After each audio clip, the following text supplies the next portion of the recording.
Right to health bill सितंबर 2022 में विधानसभा में पेश किया गया, लेकिन अनिवार्य मुफ्त आपातकालीन उपचार के प्रावधान सहित कई अन्य कारणों से सरकार और डॉक्टर आमने सामने हैं। पिछले कई दिनों से डॉक्टर बिल के विरोध में प्रदर्शन कर रहे हैं। इस दौरान पुलिस ने उन्हें रोकने के लिए बल का प्रयोग भी किया। उधर विरोध प्रदर्शन को नज़रअंदाज करते हुए सरकार ने मंगलवार को विधानसभा के बजट सत्र में इस बिल को पास करा लिया। आइए जानते हैं कि आखिरकार राजस्थान का राइट टू हेल्थ बिल क्या है, इस बिल से लोगों को क्या मिलेगा, इसका विरोध क्यों हो रहा है और सरकार इसे लेकर क्या कह रही है। नमस्कार दोस्तों, मैं हूं आपका दोस्त लखन। शॉर्ट न्यूज़ एनालिसिस की दुनिया में आपका स्वागत है। चलिए सबसे पहले जानते हैं राइट टू हेल्थ बिल क्या है। राइट टू हेल्थ बिल 2018 के राजस्थान विधानसभा चुनाव में सत्ताधारी दल कांग्रेस के चुनावी वादों में से एक था। पहली बार वित्त वर्ष 2022-23 में मुख्यमंत्री अशोक गहलोत ने बिल को लाने की घोषणा की।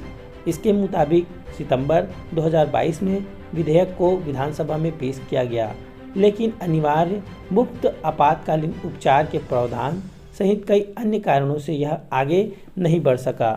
भारी विरोध के चलते विधेयक को प्रवर समिति को भेज दिया गया है। अब चालू बजट सत्र में मंगलवार को इसे पारित किया गया।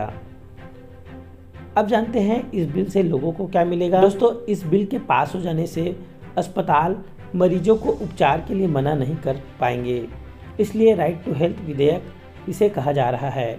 इसके अंतर्गत इमरजेंसी में इलाज का खर्च संबंधित मरीज द्वारा वहन नहीं करने की स्थिति में खर्च का वहन राज्य सरकार करेगी।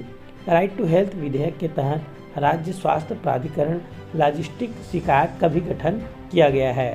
साथ ही जिला स्तरीय प्राधिकरण का भी प्रावधान किया गया है। बड़े अस्पताल को राज्य सरकार द्वारा रियायती दर पर जमीनें उपलब्ध कराई गई हैं। इन अस्पतालों को राइट टू हेल्थ विधेयक के अंतर्गत जोड़ने का प्रावधान है। इस बिल में राज्य के निवासियों के लिए कुछ अधिकार देने के प्रावधान किए गए हैं, जो निम्न हैं। पहला है, निवासियों को स्वयं को स्वस्थ बनाए रखने के लिए जानकारी लेने का अधिकार होगा। दूसरा है, निर्धारित सभी सार्वजनिक स्वास्थ्य संस्थानों में मुफ्त परामर्श, दवाओं, उपचार, आपातकालीन परिवहन और आपातकालीन देखभाल का अधिकार होगा। तीसरा है, निवासियों को अनुसूचित सभी सार्वजनिक अस्पतालों में सर्जरी के लिए मुफ्त किफ़ायती देखभाल का अधिकार होगा। चौथा है, चिरंजीवी योजना के तहत कवर किए गए निवासियों को बीमा योजना के तहत सूचीबद्ध अस्पतालों के माध्यम से बीमा योजना के तहत मुफ्त सेवाओं का लाभ उठाने का अधिकार प्राप्त होगा। पांचवा है, भूमि आवंटन के माध्यम से स्थापित निजी चिकित्सालयों में रियायती दरों पर निःशुल्क सेवाएं प्राप्त करने का अधिकार होगा। छठवां है, सभी स्वास्थ्य देखभाल प्रतिष्ठानों द्वारा सार्वजनिक या निजी उचित रेफरल परिवहन का अधिकार होगा। अगला है, चिकित्सा के परामर्श के बाद भी रोगी के चले जाने की स्थिति में ट्रीटमेंट समरी लेने का अधिकार होगा। अगला है, सेवाओं का लाभ उठाने के बाद हुई किसी भी शिकायत के मामले में सुनवाई का अधिकार होगा। अगला है, प्रत्येक स्वास्थ्य केंद्र से भुगतान बाकी होने के बावजूद मृतक के परिवार के सदस्य या अधिकृत व्यक्ति को स्वप्राप्त करने का अधिकार होगा। दोस्तों, अब जानते हैं कि इस बिल का विरोध क्यों हो रहा है। तो बिल की घोषणा से ही इसे विरोध का सामना करना पड़ रहा है। बीते 3 दिन से राज्य के कई शहरों में डॉक्टर प्रदर्शन कर रहे हैं। इस दौरान जयपुर पुलिस ने उन्हें रोकने के लिए बल का प्रयोग भी किया। सीएम गहलोत की घोषणा के बाद सबसे पहले इंडियन मेडिकल एसोसिएशन ने अपना विरोध दर्ज कराया। एसोसिएशन के पदाधिकारियों की माने तो इस बिल में निजी अस्पतालों की अनदेखी की गई है।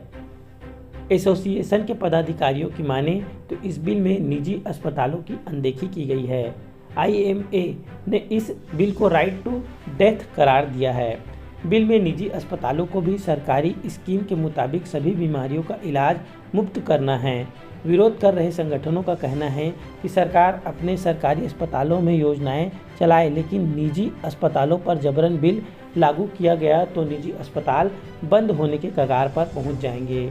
बिल में निजी अस्पतालों में इमरजेंसी इलाज फ्री में करना अनिवार्य है। बिल में इमरजेंसी की कोई परिभाषा नहीं है। इमरजेंसी में फ्री इलाज देने के बाद सरकार निजी अस्पतालों को भुगतान कैसे करेगी? एम्बुलेंस सर्विसेज की लागत की भरपाई किस तरह की जाएगी। बिल में कहा गया है कि मरीज के पास पैसे नहीं हैं तो उसे बाध्य नहीं किया जा सकता, लेकिन इलाज देना होगा, इनकार नहीं किया जा सकता। अगर मरीज अपनी बीमारी को इमरजेंसी बताकर फ्री इलाज लेगा तो अस्पताल अपने खर्चे कैसे निकालेंगे। IMA के प्रभारी सचिव डॉक्टर कट्टा का कहना है कि इस बिल में गर्भवती महिला को डिलीवरी का अधिकार किसी भी अस्पताल में दिया गया है, लेकिन निजी अस्पताल उनसे डिलीवरी का खर्च नहीं ले सकता, तो ये पैसे कौन देगा। डॉक्टर अनुराग शर्मा ने कहा है कि बिल के ड्राफ्ट में एक कमेटी का जिक्र है जो तहसील स्तर पर बनाई जाएगी। इसमें तहसील स्तर के जनप्रतिनिधि और अधिकारी शामिल होंगे।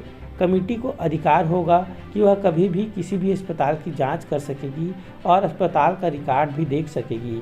इसे लेकर डॉक्टर में बहुत नाराज़गी है। उनका कहना है कि कोई नॉन मेडिकल फील्ड का व्यक्ति उनकी जांच कैसे कर सकता है। आइए अब जानते हैं इस पर सरकार का क्या कहना है। जोधपुर की मीडिया से बात करते हुए CM अशोक गहलोत ने राइट टू हेल्थ बिल को लेकर अपना रुख साफ कर दिया। उन्होंने कहा, इस बिल से आम जनता और डॉक्टर दोनों को ही फायदा होगा। डॉक्टरों को भी बिल में सरकार का साथ देना चाहिए, इस तरह विरोध नहीं करना चाहिए। बाकी जो भी समस्याएं हैं उन्हें बैठकर सुलझाया जा सकता है, इसके लिए सड़क पर आने की कोई ज़रूरत नहीं है। ये बिल सही है और सभी के हित का है। वहीं चिकित्सा एवं स्वास्थ्य मंत्री परसादी लाल मीणा ने मंगलवार को विधानसभा में कहा कि राइट टू हेल्थ जनता के हित में है।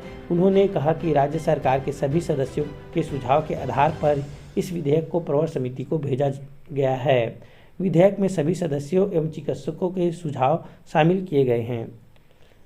दोस्तों, ये बिल इसलिए भी महत्वपूर्ण है क्योंकि अगर ये बिल राजस्थान में पास हो जाता है तो ऐसे ही बिल अन्य राज्यों की सरकारें, राज्य सरकारें और केंद्र सरकारों द्वारा पारित करने का दबाव बनेगा। ये था आज का न्यूज़ एनालिसिस, जिसमें हम लोगों ने देखा कि राजस्थान राज्य सरकार द्वारा राइट टू हेल्थ बिल लाने का प्रयास किया जा रहा है। मिलते हैं अगले वीडियो में, तब तक के लिए धन्यवाद।